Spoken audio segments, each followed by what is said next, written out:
Rzhev Vyazma Strategic Offensive Operation. The Rzhev Vyazma Strategic Offensive Operation was an offensive operation of the Kalinin and Western fronts, conducted from January 8 to April 20, 1942. It was a continuation of the Soviet counteroffensive near Moscow. One of the bloodiest operations of the Great Patriotic War. In just 4 months of fighting, the losses of the Red Army amounted to about 770,000 people. The total losses of the enemy were around 330,000 soldiers and officers killed, wounded, and missing.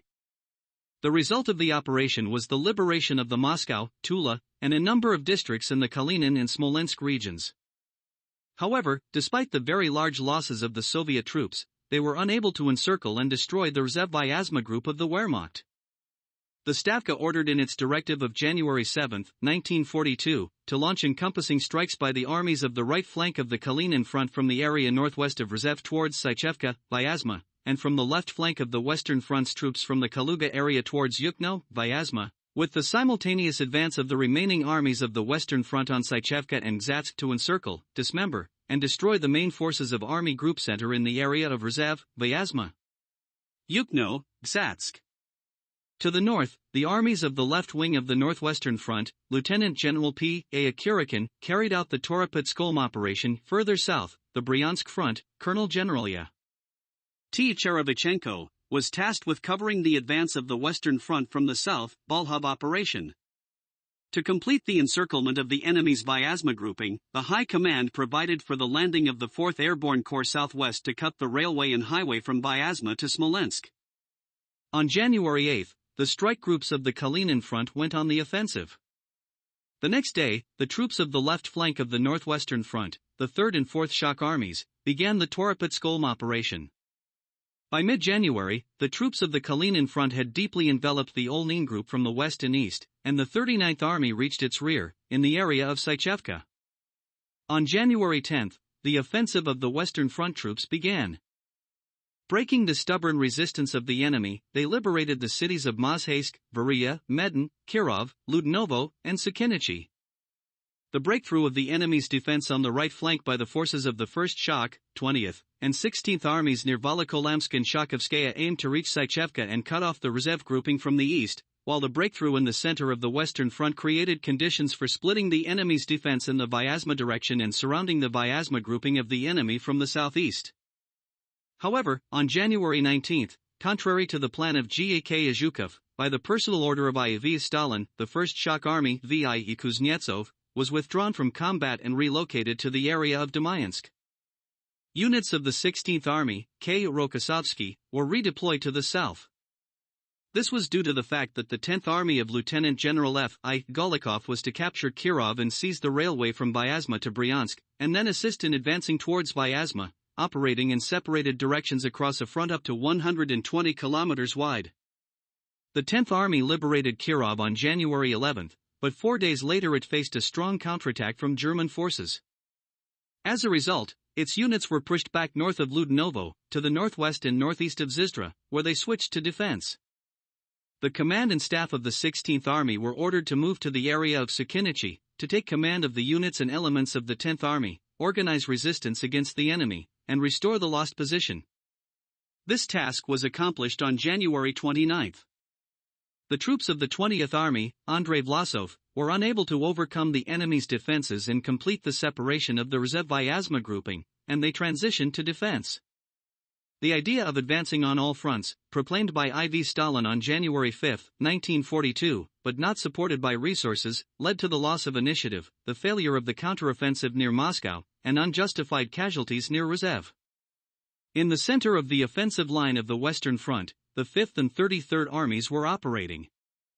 On January 14, the 5th Army liberated Dorokhovo, on January 17 Roza, on January 20 Mozhaysk, and on January 22 Uvarovka. However, the 5th Army was then forced to stop due to a lack of forces, and it conducted bloody and unsuccessful battles on the Voria River throughout February.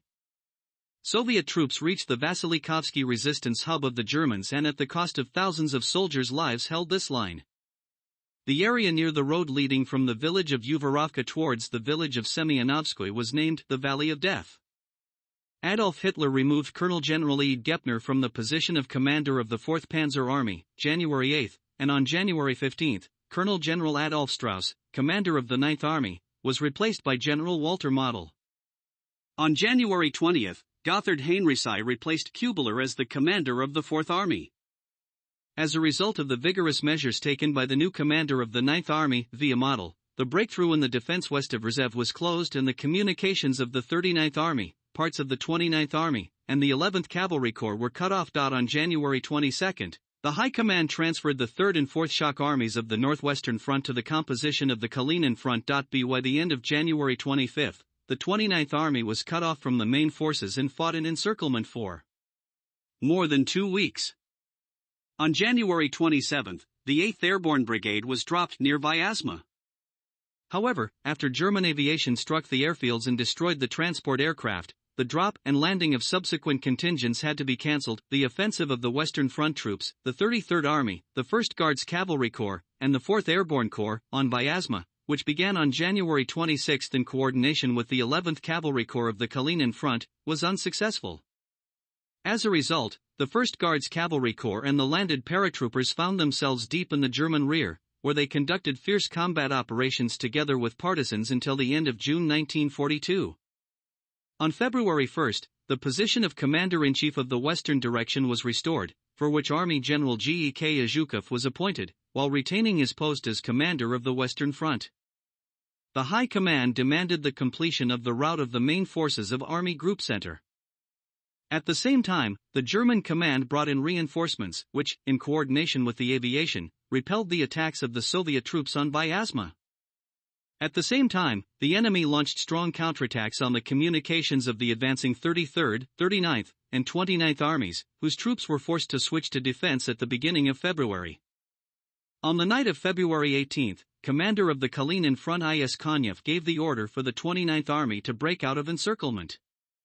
The breakout was largely completed by February 28.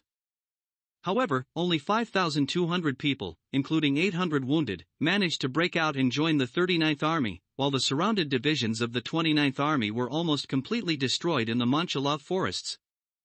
From February 18 to 23, 73 people from the 9th and 214th Airborne Brigades were dropped by parachute behind German lines in the area west of Yuknovo.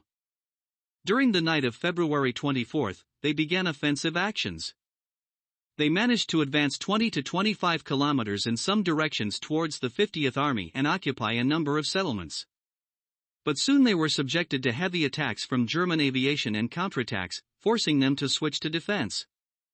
During the second half of February and March 1942, the 43rd Army unsuccessfully tried to break a corridor to the 33rd Army. Opposing the breaking through units of Belov's group, the 50th Army of the Western Front was advancing on April 14. But already on April 15, when there were no more than 2 kilometers left to the surrounded Efremov's army, the Germans pushed back the units of the 50th Army, and the offensive faltered. From the evening of April 13, all communication with the headquarters of the 33rd Army is lost. Contrary to the plan of the Western Front headquarters and the directive of G.E.K. Zhukov to advance to Kirov, I.V. Stalin personally gives M.G. Efremov permission to take the shortest route to Yugra, where the remnants of the army fall into an ambush.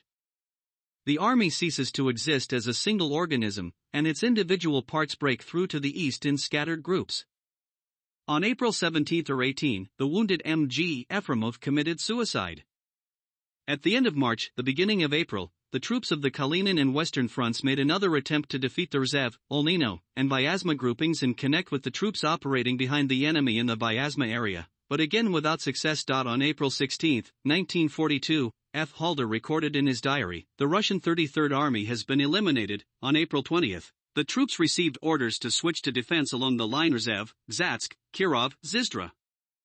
On June 24, 1942, the surviving paratroopers of the 4th Corps and the cavalrymen of the Belov Group broke out of encirclement to join the forces of the 10th Army. The fighting of the 39th Army and the 11th Cavalry Corps in encirclement continued until mid-July 1942, when they were finally crushed. Operation Zeidlitz. The commander of the 39th Army, Lieutenant General I. Maslenikov, was evacuated, while his deputy, Lieutenant General I. A. Bogdanov, was killed in the encirclement.